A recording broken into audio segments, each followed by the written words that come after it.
Class 10th में मेरा एक क्लास फेलो था। हम लोग साथ में कोचिंग पढ़ा करते थे और वो बहुत ही फेमस था पूरे पूरे स्कूल में। इनफैक्ट पूरे के पूरे पाटुंगा एरिया में वो बहुत फेमस था। वो सेलिब्रिटी था भाई, वो फिल्मों में एक्टिंग करता था। इनफैक्ट एक फिल्म आई थी सौदागर, राजकुमार जी के बचपन का रोल उस लड़के ने किया था। अब तो मैं उसका नाम भी नहीं जानता।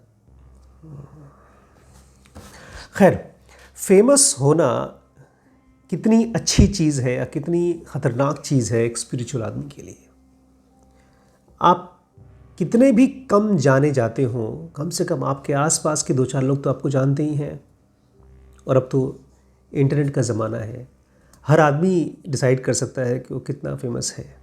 एक फ़ोटो अपलोड कर लीजिए और कैलकुलेशन है, नंबर ऑफ़ लाइक्स और कमेंट्स से आप डिसाइड कर सकते हैं कि आप कितने फेमस हैं। कोरोना से पहले हम लोग दिल्ली से आ रहे थे एयरपोर्ट से, तो वहाँ पर 3-4 लोग मुझे देखे, मुझे मिले, मेरे साथ सेल्फ़ी ली। तो श्रीश मुझसे पूछ रहे थे, पापा आपको कैसा लगता है फेमस होना? मैंने कहा मैं बहुत फेमस हूँ नहीं, 2-4 लोग अगर जान गए तो उसको फेम नहीं कहते। बट उसने फिर भी कहा कि अगर कोई आदमी आपका सेल्फ़ी आपके साथ लेना चाहता है तो आप मेरे लिए तो फेमस हैं, तो आपको कैसा फ़ील होता है? तो मैं उसको कुछ समझाना चाहता हूँ।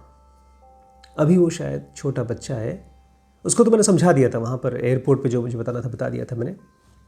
बट मैं आपसे कुछ कहना चाहता हूँ। फेम और ईगो के बीच का खेल कैसे चलता है? हमने सबने बचपन में किया है नहीं? नेम ड्रॉपिंग, बात करते करते किसी इम्पोर्टेंट आदमी का नाम ड्रॉप कर देना। अरे उनको जानते हो, वो फिल्म एक्टर, उनके साथ मैंने खाना खाया था। अरे वो बड़े बिजनेसमैन को जानते हो, उनकी शादी में गया था। इस तरह से जब हम नेम ड्रॉपिंग करते हैं, हम फेमस होने की कोशिश करते हैं 2 लोगों की नज़र में, जिसको बता रहे हैं उसको और जो बोल रहा है उसको। हम खुद को भी कन्विंस करने की कोशिश करते हैं कि हम फेमस हो रहे हैं, केवल इस चीज़ से कि हमने किसी का नाम ले लिया। प्रॉब्लम पता है क्या है? हम सब के सब अंदर से कोई ऐसा एलिमेंट है जो इनसे बहुत ज़्यादा ताकतवर, इनसे बहुत ज़्यादा फ्री, इनसे बहुत ज़्यादा खुश है। मतलब एक फेमस आदमी से, एक फेमस इंसान से कहीं ज़्यादा ब्लिसफुल, कहीं ज़्यादा पीसफुल, कहीं ज़्यादा इमॉर्टल हम सब के सब हैं।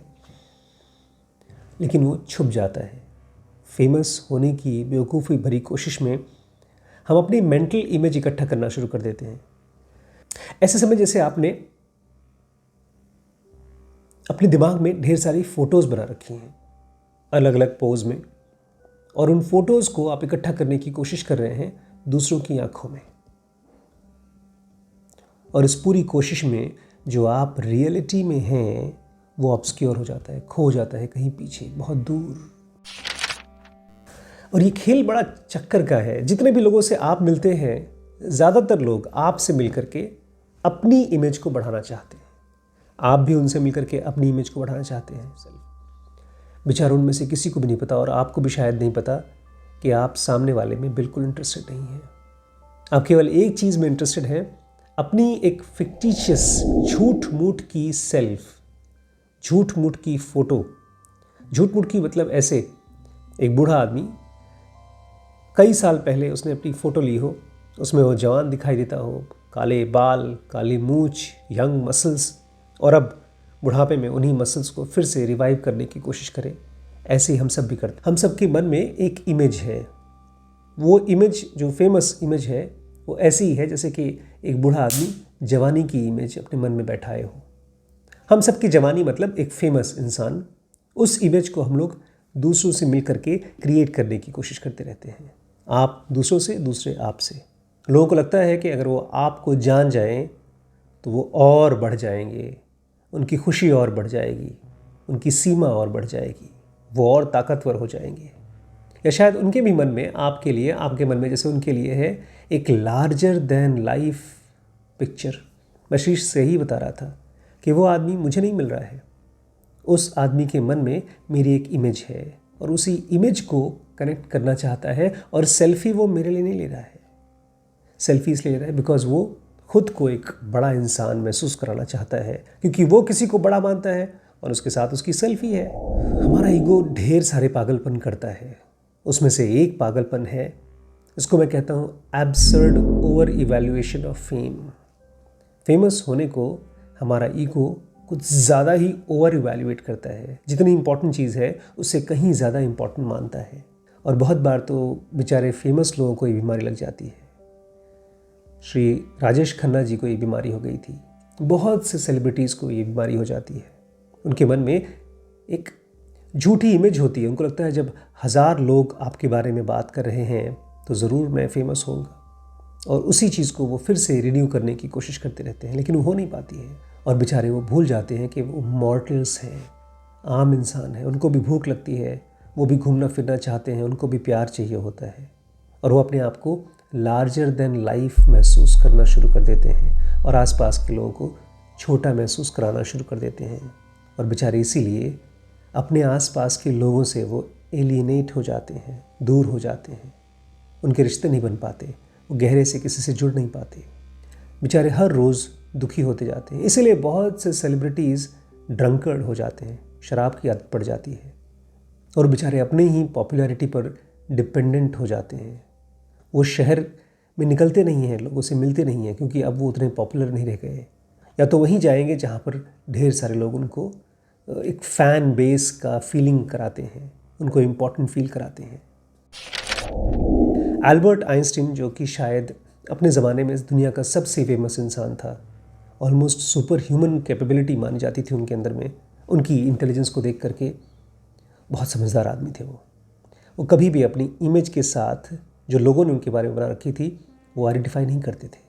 इनफैक्ट वो एक ख़ास तरह की एब्सर्डिटी, पैराडॉक्स के बारे में बात किया करते थे, या कहना चाहिए ग्रोटास्क कॉन्ट्रडिक्शन, जिसमें कि जो मैं हूँ और जो मैंने किया है वो दोनों अलग हैं। जो मैंने किया है वो सब ढेर सारा बहुत सालों का खोजा हुआ रिसर्च है, जो कि मेरे अलावा कोई भी कर सकता था, क्योंकि वो उसका टाइम आ गया था। और मैं इंसान कौन हूँ? सिंपल सा हार्ड मास जो कुछ दिनों बाद मर जाएगा। वो इस चीज़ों को एकदम साफ साफ पहचानते थे। इसलिए दुनिया के सबसे फेमस लोगों के लिए सबसे मुश्किल होता है रिलेशनशिप बना पाना, रिश्ते बना पाना। एक अच्छा रिलेशनशिप पता है कैसे बनता है? जहाँ पर आपका ईगो डोमिनेट नहीं करता, जहाँ पर आप जब किसी से मिलते हैं तो उससे अपने आप को ताकतवर, अपने आप को सेटिस्फाइड नहीं बनाना चाहते। एक जेन्युइन रिलेशनशिप में अटेंशन यहाँ से वहाँ जाता है। जब आप किसी से मिलते हैं उसमें इंटरेस्टेड होते हैं, खुद में नहीं कि देखूं वो मेरे बारे में कैसा सोचता है। और इसी को अवेयरनेस कहा गया है, प्रेजेंस कहा गया है। जो हमारे अंदर का ईगो है उसको पहचानने का एक तरीका है। वो हमेशा कुछ न कुछ चाहता रहता है। और जहाँ उसको कुछ मिलता नहीं है वहाँ पर वो इनडिफरेंट हो जाता है, मुंडी घुमा लेता है, उस तरह देखता ही नहीं है, वो आपके बारे में केयर ही नहीं करता। तो उस एंगल से देखा जाए तो हमारे ईगोइस्टिक अहंकारिक रिलेशनशिप के 3 अलग अलग स्टेजेस हैं। सबसे पहला मैं उसको बोलता हूँ और चाहिए। Wanting, self seeking. जब 2 लोग मिलते हैं और 2 लोग एक दूसरे को बहुत बहुत ज़्यादा प्यार दिखाते हैं केवल इसलिए क्योंकि वो मुझे प्यार करे तो मैं उसको प्यार करूँगा, वो मुझे इंपॉर्टेंट फील कराए तो मैं उसको करूँगा, तो उसको बोलते हैं first level of ego relationship. Second level होता है जब वो मिलता नहीं है। जो आप अपने बिलीवर्ड से चाहते हैं, आप अपने फ़ैन से चाहते हैं, जब वो नहीं मिलता तो मन करता है, उसको मैंने कहा है सेकेंड स्टेज को मैंने कहा है भाड़ में जाए। जहाँ पर आपकी इच्छाएं पूरी नहीं हुई तो वो गुस्से में बदल जाता है, भाड़ में जाए स्टेट। और लास्ट होता है मुझे क्या लेने देना, इनडिफरेंस का। जब आपको दिखता है कि आपकी ईगो सामने वाले की वजह से नहीं पूरी हो रही और बिल्कुल नहीं होगी, उम्मीद ख़त्म कर दी, तब फाइनली आप उसमें से निकल जाते हैं। आप बोलते हैं मुझे उससे बात ही नहीं करना, उसके बारे में सोचना ही नहीं है। और फिर आप धीमे धीमे ऑब्सक्योर होते जाते हैं, अपने मन के अंदर घुटते जाते हैं, ख़त्म होते जाते हैं।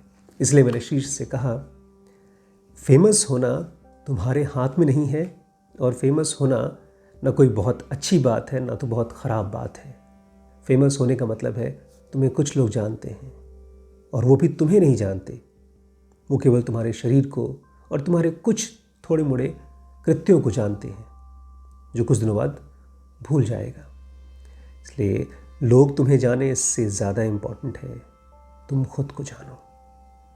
इनफैक्ट इसीलिए हम लोगों ने ज़ीरो का एडवांस और बेसिक कोर्स स्टार्ट किया है, ताकि हर बच्चा, हर इंसान अपने आप को जान सके। शेयर ज़रूर करिएगा वीडियो अपने दोस्तों के साथ। सब्सक्राइब किए बिना मत जाइएगा। इंस्टाग्राम पे है तो हमें फॉलो करना मत भूलिएगा। कमेंट्स में हम आपका वेट करेंगे, आपको क्या समझ में आया इसमें।